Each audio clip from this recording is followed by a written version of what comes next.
Welcome, everyone, to Coffee with a Poet. So glad you're here today.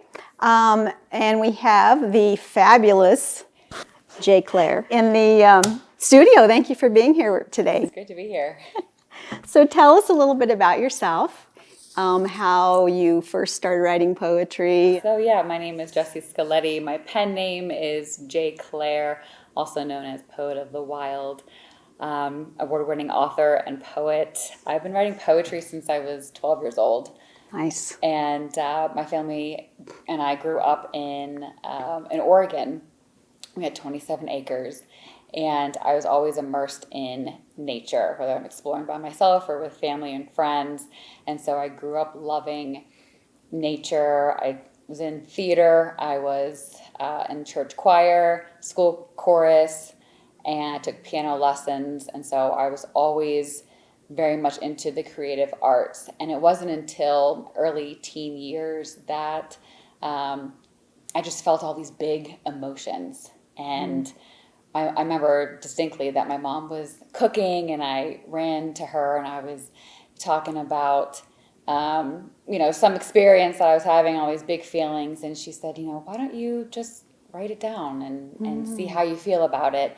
And in elementary school, we had like a creative arts class where I would write short stories and do illustrations, and everything was laminated and beautiful. And she reminded me of the beauty of the written word and expression. And so, from there, when I was 12 years old, just kind of grew into writing about my personal experiences, friends, family, and just a variety of things. That's wonderful. Is there a favorite out of those that you like to write about, a favorite theme? Favorite theme? I do love to write about nature and its healing powers, but also about human resilience. And I think that anyone can relate, whether it's the love of your life or a traumatic experience. We've all been touched by something that has moved us in a way. And so I really love to dive in deep and really get down to the root of it all. Exactly. That's great.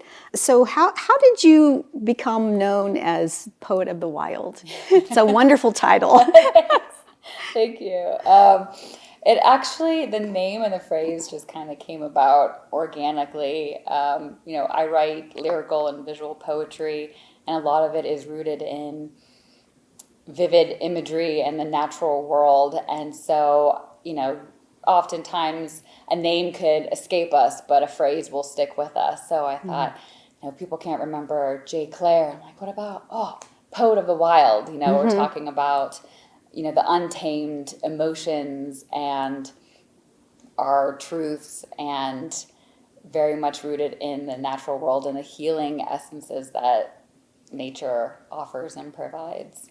Right. Do you like to write in nature? Do you like to sit out in the middle of nowhere and write? I do. Do you? Yeah, I have 1,600 notes in my phone that are either poems or poetry lines, and it usually hits me on a trail, whether that I'm hiking or running, and just kind of immersing myself in it and that's beautiful. Letting things happen. That's totally beautiful. That's the time, and it's good to write it down as soon as you have that inspiration, because if you're like me, which you might not be, but I forget. And it's like, what was that? Yeah. You want to talk about your wonderful book here? Yeah, I would love to. Okay. So Revelry is the first book in a series that I plan to put out over the next decade plus. And Revelry touches on themes of love and adventure and self-exploration. I really wanted this to be a foundational book, a more welcome home to yourself, and inviting all the feelings that are going to stir up in whoever reads it. And the title, Revelry, is basically reveling in all of the the beautiful intricacies that we have within us, all the feelings, all the emotions, all the talents, all the gifts, and everything that life has to offer. And when we celebrate that, I think it makes life a lot sweeter. So I really wanted this to be a positive, uplifting start to the R series. And each book is going to be titled with the letter R. Okay. And themed based on different chapters of the human experience. Wonderful. Yeah. You going to let us know what the next title is? I can. I'll tell you. Okay.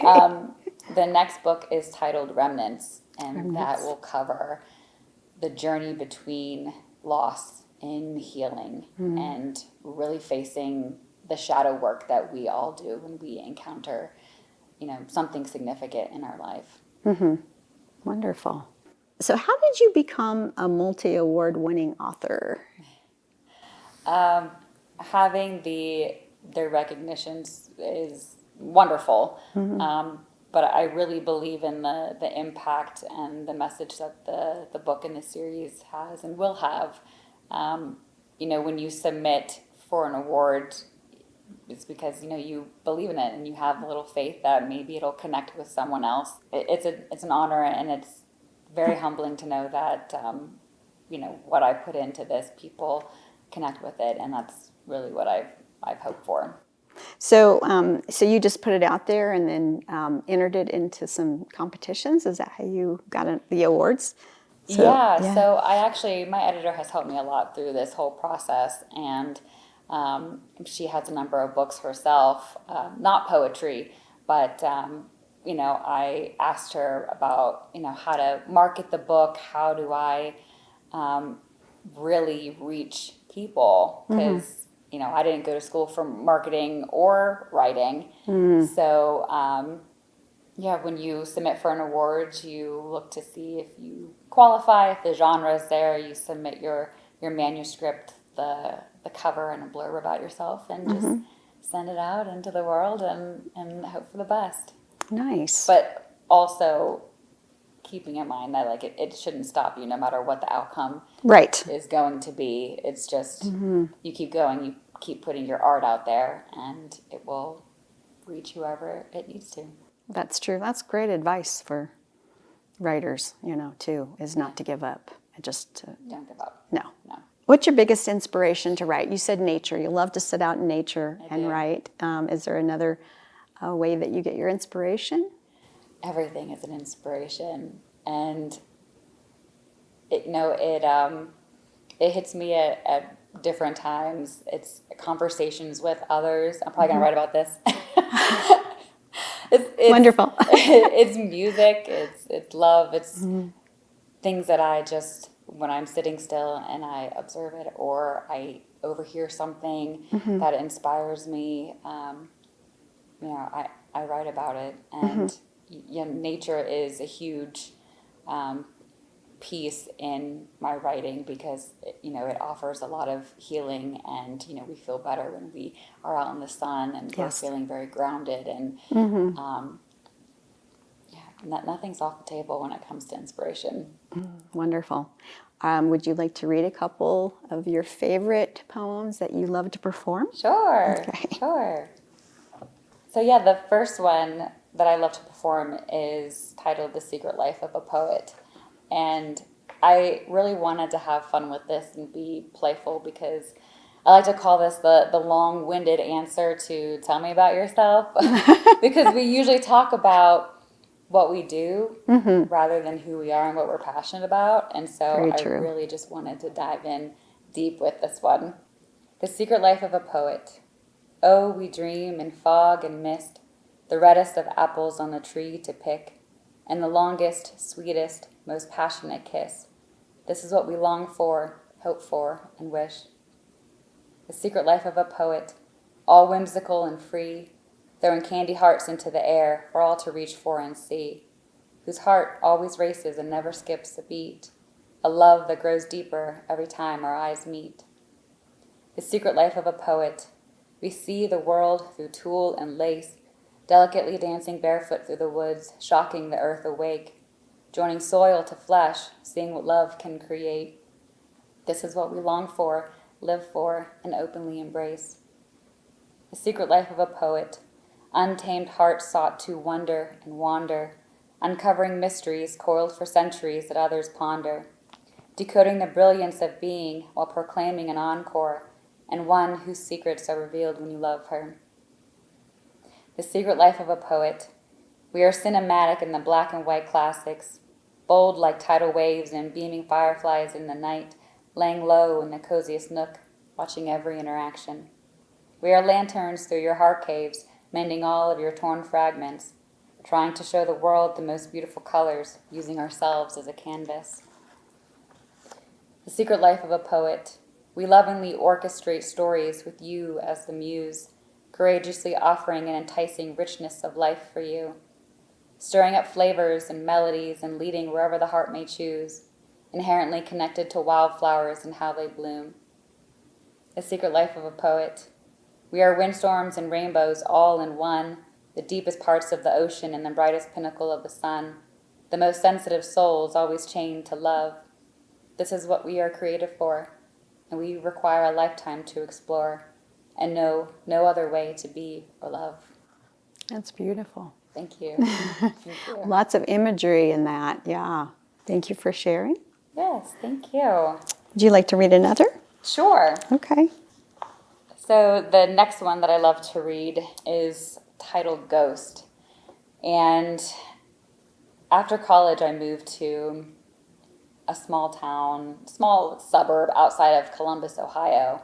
And I was there for about 17, 18 years of my life. And I had a brief stint in Arizona and moved back. And I think when we're in a period of transition, we always try to find our sanctuary, whether it's a song, a room, or a town, or a place in nature that we always return to, where we feel that we can unpack everything and just kind of reposition where do we go in life. And so this poem is about a small town in Columbus, Ohio. I remember walking these winter wonderland streets, all white and darkness mixed on the ground, such rugged grooves in the sleet, catching hold of my boots, but still moving through the jagged, ragged, pointy roots. The chilled air where I thought my youth was frozen in time is now infused with lilac, as nature is quite sublime. I was all bundled up, and now the sun kisses my eyelids. New life, fresh blooms, different mulch, smiling kids. I wonder how many I love yous have echoed through the wind, how many doors have closed, boarded and rusted. Now there's new paint on the shutters and newborns full of wonder, freshly cut roses given to neighbors, and children filled with glee ready to explore. I wonder how many tulips have bent in the breeze and rain in those 700 plus days, where these brown eyes still see the world through a violent, colorful haze. Do you think you can gain your confidence back by walking in your own ghost tracks? Flashbacks, fall back, sidetracked, circle back. Here I am again, no take-backs, only slightly kicked back, but I made it back. I took a 360 and then a 180, and I came back to where I started. I ignited my own fire several times, picked my choices apart, and then departed. So I said to myself, pick anywhere right now, anywhere in the world, and just sit. So I chose here. I chose this place because part of me knew what I missed. Sleeping 100 feet away, what feels like a lifetime ago, from my own favorite ghost. Yet you come back to you to recharge, grow, and then go. The town I found enveloped and blanketed in green, luscious, serene. Maybe after all, this neighborhood was my secret garden of peace. Wow. That's touching. That's very good. Did a place come to mind for you? I just got into your words, and I love how it flowed. Tell us a little bit about, so you self-published your book? I did. Okay. Yes. And where can we get your book? You can get it on Amazon, and I just published it through Ingram Spark, so it's available wherever books are sold. Right. Barnes & Noble, Bookshop. I like Ingram. That's where Oh, do you? Yeah, that's where Okay. I published my book, Three Ingrams. So Okay. yeah, There's a lot of great services out there. Yeah. So, okay. We will add a link to where we can get your book on the video. What advice do you have for listeners that are writing or, and they want to publish their own book? Do you have any tips or? Self-publishing has been the most creative, intellectually stimulating process that I've ever gone through. And sitting at 39, wishing the 12-year-old self, I'm like, why didn't I know any of this before? My advice is to just go for it. Put it out there. Talk to anyone about your hopes, your dreams about it, because they might know someone who's an editor who loves graphic design, anything that can help you with this process. And I think being so young and not knowing what to do, because there's a lot of steps in it, I am working with a college to help put together the steps for young writers and poets and with this self-publishing journey. My editor has helped me so much through it, and I don't want someone to lose out on impacting others because they don't have the knowledge or the tools or the resources or anything like that. And so, if you believe in the message, the song, the poem, the podcast, the book and series, just keep putting it out there, because for the longest time I was so afraid of what people were going to think. I didn't know where to start, and it was all overwhelming. So, the easiest thing to do was do nothing. But right. I felt very disconnected to myself because I wasn't sharing it. And Exactly. so I don't want anyone to share their purpose, their passion, because they can help a lot of people with it. So you're putting together a program to go through a college to help people? I am, yeah. It's Okay. a workshop I'm putting together. I think it's going to be in February. Oh, wow. Yeah, so I'll send you the information. Yes, we would love to know about that. That's not just for college students, that's just where you're going to be giving the workshop? That's just the location. Okay. Yeah, it's for anyone. Excellent. Yeah. Wonderful. Do you have any other aspirations for what you're going to be doing down the road? I have so many things. You want to share with us, I guess. I have so many things planned. I would love to. I would love to do more poetry readings, art festivals, spoken word performances, a keynote poet at a conference. That would be absolutely amazing. I'm currently in yoga teacher training, so I want to blend poetry with movement for wellness spaces, so hosting retreats and offering that as a service as well. So it's very immersive and workshops as well. So. I can envision that. I can envision going to a retreat and taking yoga and hearing some poetry, and then being in the quiet and actually sitting and writing. That would be very inspirational. Yeah. Is there anything else you'd like to add? I mean, you've given us so much information. It's wonderful.